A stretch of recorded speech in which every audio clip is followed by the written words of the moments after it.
আসল ক্রিমিনাল হচ্ছে সৌগত রায় এবং মদন মিত্র।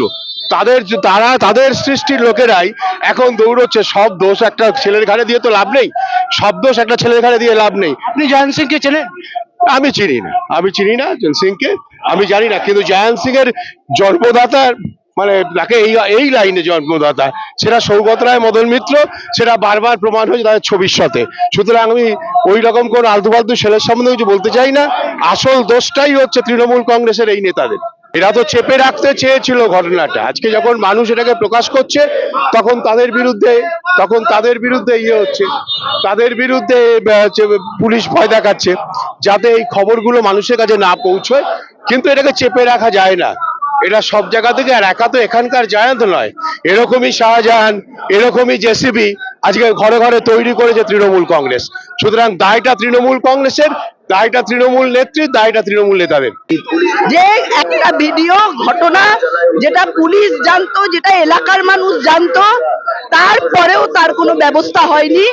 সেই ভিডিও যখন প্রকাশ্যে এসছে তখন সেটা নিয়ে পুলিশ নড়ে চড়ে বসেছে। কেউ বলছে 2021-এর ঘটনা, কেউ বলছে ওটা ছেলে না মেয়ে দেখতে হবে। তার মানে ঘটনাটা সত্যি, তাহলে এর সাজা হয়নি কেন? এই বর্বরচিত নারকীয় ঘটনার সাজা কেন পুলিশ দেয়নি? প্রশাসন কেন চুপ করেছিল? সেটা প্রথম প্রশ্ন। কারণ আমরা জানি এই জয়ন্ত সিং, এই শেখ শাহজাহান, এই জেসিপি, এদেরকে দিয়ে এলাকা দখল, ভোট লুট, 75-25-এর ভাগ, এগুলো কিন্তু মমতা ব্যানার্জি নিজে জানেন, নিজে করাতেন। সেই জন্যই তিনি চুপ রয়েছেন এবং যখন ঝুলি থেকে বেড়াল বেরিয়ে পড়েছে তখন ইনি এই ধরনের কথা বলছেন। ছবিতেই থাকতে ভালোবাসেন, কাজু বাদাম খেতে ভালোবাসেন, সেই জায়গাতেই আছেন। কাজু খাবেন, এখন ভয় পেয়েছেন শুনলাম, ওনাকে বলে কে থ্রেট করেছে। এখন মুশকিল হচ্ছে। সৌগত রায়কে আপনি দেখতে পাচ্ছেন জেতার পর? না না, আমার দেখার তো দরকার নেই, মানুষ দেখতে পাচ্ছেন কিনা যারা ভোট দিচ্ছেন তারা বলবেন। না, সব করো সৌগত রায়ের শুভেচ্ছার জন্য আমি বসে নেই, সৌগত রায়ের আশীর্বাদের জন্য আমি বসে নেই। সৌগত রায়ের মতন মানুষের শুভেচ্ছা আশীর্বাদ কোনোটাই আমার চাই না। না, আমার শুধু একটা কথাই জিজ্ঞেস করার আছে।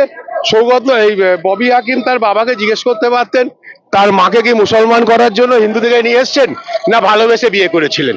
এটা ববি হাকিমের উত্তর দেওয়া দরকার, অন্যটা আমি জিজ্ঞেস করছি না। ফিরহাদ হাকিমের বাবা কি মাকে ভালোবেসে বিয়ে করেছিলেন না মুসলমান করে তাকে ওই কি একটা বলেছেন উনি, ওই দাওয়াতি মুসলমান না কি করে তাকে করতে পারে তার জন্য করেছেন। ওটা ববি হাকিম তার বাবাকে জিজ্ঞেস করলেই ভালো বলতে পারবেন। মদন মিত্রর ঘরের লোক জয়ন্ত সিং, মদন মিত্রর বৌমার সাথে ফটো রয়েছে একসাথে। এই ধরনের অত্যাচার, বর্বরচিত পাশবিক অত্যাচার, যেটা সাধারণত চোখে দেখা যায় না, সেই অত্যাচার এখানে সংগঠিত করছে। লোকেরা ভালো মতো জানে উনি কি, সেটা পাবলিক ভালো মতো জানে, কিন্তু নেতা মন্ত্রীরা কি দেখছেন, পুলিশ প্রশাসন কি দেখছেন, সেটা দেখা উচিত। কেন দেখছেন না সেটা দেখুন। আপনারা কত বড় ক্ষমতাবান তিনি, কাদের হাত আছে সেটা আপনারা বিচার করুন।